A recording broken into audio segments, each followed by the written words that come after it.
আসসালামু আলাইকুম। আজকে আপনাদের সাথে শেয়ার করতে যাচ্ছি খুব সুন্দর একটা ভিডিও। রিসেন্টলি আমি আমার নানুর বাসায় গিয়েছিলাম। সেখানে কিছু ভিডিও ফুটেজ নিয়ে রেখেছি, যেহেতু আমি এখনও ওইভাবে ভিডিও নেওয়াটা মনে থাকে না। এই জন্য কিছু ভিডিও যখন মনে হয়েছে যে ভিডিও আপলোড দিব, সো ছোটো কিছু ভিডিও রেখেছি, সেটা দিয়ে আজকে ব্লগটা রেডি করছি। তো যাওয়ার আগের দিন আমি একটু চা খেতে চলে গিয়েছিলাম এবং এখানে আমি লেমন টি নিয়েছিলাম।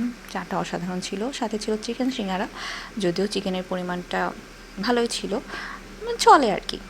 তো এই যে নানুবাড়ি যাওয়ার উদ্দেশ্যে আমি আমার গুলু সোনার জন্য কিছু খাবার কিনে এনেছিলাম।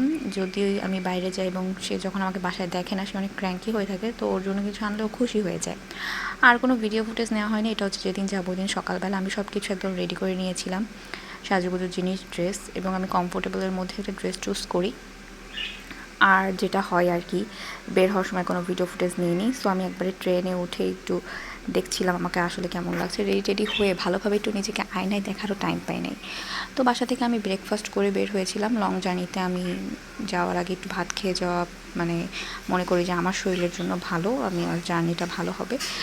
তো এখানে হচ্ছে বাবুকে ব্যাগে রাখছিলাম, কিন্তু সে ব্যাগে কোনোভাবেই থাকবে না। সে আশেপাশে পর্যবেক্ষণ করছে এবং সে মেয়াও করছিল, একটু ভয় পাচ্ছিল, যেহেতু আমার বাচ্চাটা দুর্বল হার্টের, সামান্য একটা সাউন্ডে অনেক ভয় পায়। আরও তো ট্রেন জার্নি, যদিও আমরা এসি কম্পার্টমেন্টে ছিলাম, কিন্তু যখন দরজা খোলা হচ্ছিলো তখন বাইরে থেকে সাউন্ড আসতেছিল এবং ও আসলে সাউন্ডটা প্রচুর ভয় পাচ্ছিল। এই জন্য সে কোনোভাবে ব্যাগে থাকবে না। আমি অনেকভাবে ওকে গিয়ে মন ভুলানোর ট্রাই করছিলাম। পরে বাধ্য হয়ে ওকে ব্যাগ থেকে বের করলাম এবং ওর সাথে একটু ছবি তোলার বৃথা চেষ্টা। আজ পর্যন্ত এখনও একটা ভালো ছবি নেই ওর সাথে আমার। তো ওকে তারপরে আবার ব্যাগে রেখে আমি একটু প্রাকৃতিক সৌন্দর্য উপভোগ করছিলাম।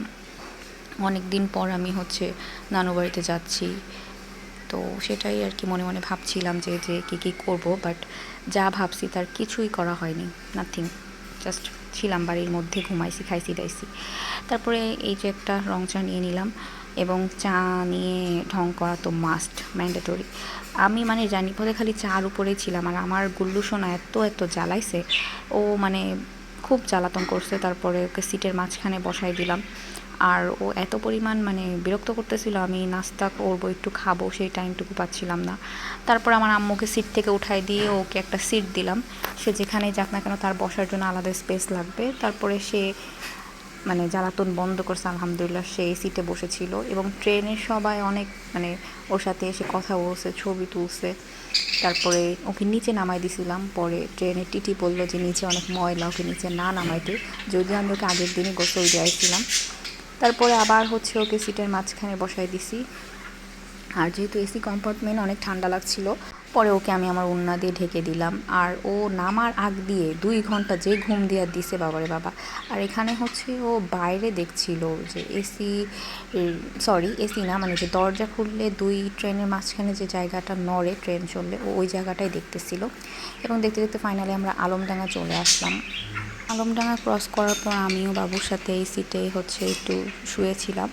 যদিও ঘুমাইতে চাইছিলাম, বাট আসলে কোনোভাবে ঘুম হয়নি। তারপরে এই যে ভিডিও ফুটেজ নিচ্ছিলাম।